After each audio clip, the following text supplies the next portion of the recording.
Use code AFTV20 for 20% off your order with Fireaway Pizza. Just click the link in the description below or go to fireaway.co.uk now. AFTV, James, it's 0-0. You were very happy at the end with that though. Arsenal performance to be proud of today? I think so. Now look, the other side of it, before I go into what I am really happy and proud of, is that we didn't really show, I think, the conviction in the final third we wanted to show. Did we really go for the win? I don't think so. I don't have a problem with that. I think you've got to play the long game in a title race. I know it means we've conceded control of the title race to Liverpool. If Liverpool go and then win their last 10 games of the season, there does come a point, and the only reason we fell behind them was because we drew at the Etihad, then there comes a point where you go, all right, we just weren't good enough. I think they'll drop more points, but that will come another day. The reason I'm really proud of this team, Dan, is we didn't do everything perfectly. We did a lot good. This is a side that I think I saw scored in 57 or something consecutive home games. They're ridiculous. Don't quote me on that. That's something I saw on Twitter. We know that they're unbeaten in over a year with Rodri in the team. We know that the Etihad, no one's won there in God knows how long. And we had a team today that could have won it. We did have some chances. I think the two better ones fell to them. But largely, to keep De Bruyne that quiet, Bernardo Silva that quiet, Foden that quiet, Haaland and nothing. Real old school scrap with Saliba and Gabriel as well. Declan Rice running midfield, I thought just his composure on the ball. He's a player that's not used to this level of, this magnitude of performance. Now, I'm not saying, obviously, the European stage with West Ham, but I'm talking in a team going for the title against a team that have won the title, going for it again. I thought he was magnificent. And what I saw was an Arsenal team fight to the end. I was sort of, I hope you don't mind, I was sort of pulling you in Turkish up on it on stream because I agreed with you that Saka was struggling, but my word was he fighting to get back and clear. Everyone was fighting for everything, and that's what you need when you go to the Etihad. So I'm really proud of the team, and maybe when this calms down, I'll go, we could have done more to hurt them. But just in the moment, I just feel a lot of awe for this team because I was at the Etihad 2 years ago when we lost 5-0. Kolasinac centre-back, I think Holding was there, Cedric right wing-back, and I thought, where are we going? We've played 2 full seasons, nearly a third since then. We've come a really long way. Yeah, we have, and listen, some performances out there to be proud of, certainly from Man City's point of view and also from Arsenal's point of view. But more so from Arsenal, people will be highlighting them. My phone's been going nuts from all the neutral fans going, oh, you put 6 behind the ball. I thought you were going to go smash Man City. I thought you were this side. And listen, I can understand why they like that. Half of it's banter and a lot of them get wound up by some of the fan base that do rattle them by saying how great we are, right? But sometimes you do have to look at it both ways. We have gone away with potentially a missed opportunity, but also we've gone there and we haven't lost. And we've allowed the title race to continue for us. Because a lot of people would have written us off if we would have lost this game, James. Liverpool went for it against City a few weeks back. I thought it was a brilliant game. I thought that was the most entertaining Premier League game we've seen this season, certainly in that sort of title mix. I think City still hit the post twice and still could have won it.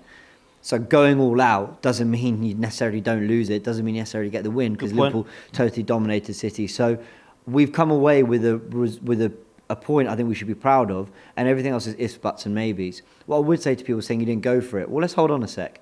Because of the 3 teams in the title race, and this is not a regular occurrence, a 3-horse title race. Maybe you have 3 teams going to Christmas who are in and around 5 points.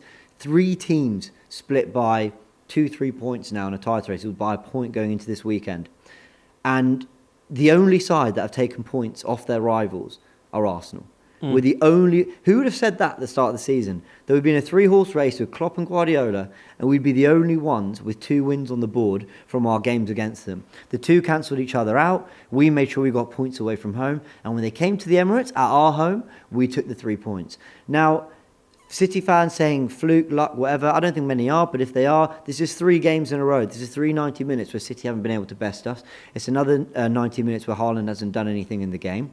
I still think they are a better team than us. They edge it because of experience and all that. But we've shown that in a one-off 90-minute game, tactically, we've more than proven we can be up to the task against them now. And I'm so proud of the team for that. But I just think to anyone saying we were boring, it was an awful game. If I agree to the neutrals, my message to them is, we don't care. I really don't care because going into this game, everyone was saying we were the most entertaining team in the league. If we only entertain you for 34 games in the season, but for the other 4 against Liverpool and City, we're not all that, I don't. We've come out with 8 points out of 12 against them, and I just think that's massive for this team. Listen, does it feel like a little bit of a missed opportunity when you look back, though, and maybe you'll watch Match of the Day and think, wow. I mean, when you think about it now, you got the ball come across the box. Jesus has just missed it to tap it in. Jesus had a chance in the first half as well, by the way. And, of course, you've got the Trossard moment that people are saying might have been offside, but we don't know that now because it doesn't matter. But he's just got to put that ball across to Martinelli and he's in. And I think that Manchester City could do the same and say that Nathan Eke has a header. Haaland misses the ball in the second half. So you could probably look at it like that as well. But I can't help but be an Arsenal fan that sometimes looks at things like that and just thinks, wow, what if? 100%. I could also think, what if Trent hadn't hit the crossbar against us? Like I think this happens in football. My takeaway from it is, while I'm totally forgiving because of the effort and the performance, I agree. It's not missing chances that bothers me. It's lacking conviction when the openings are there. I think Ødegaard, who I thought was brilliant today in everything but the final ball, I think will be one who might look back and go, a couple of times he could have slipped Havertz in. A couple of times, he could have just found that pass as suddenly the game opens up. I'm not being overly critical of him. I thought his work rate again was tremendous. He did some great things. It's fair to mention him, though. I'm the same as you. I look at him and I think he's a wonderful footballer. But away from home in big moments, in that final third, his decision-making at times has let him down, James. I thought Jesus was guilty of that too. I think Havertz got a couple of things wrong at times in the final third.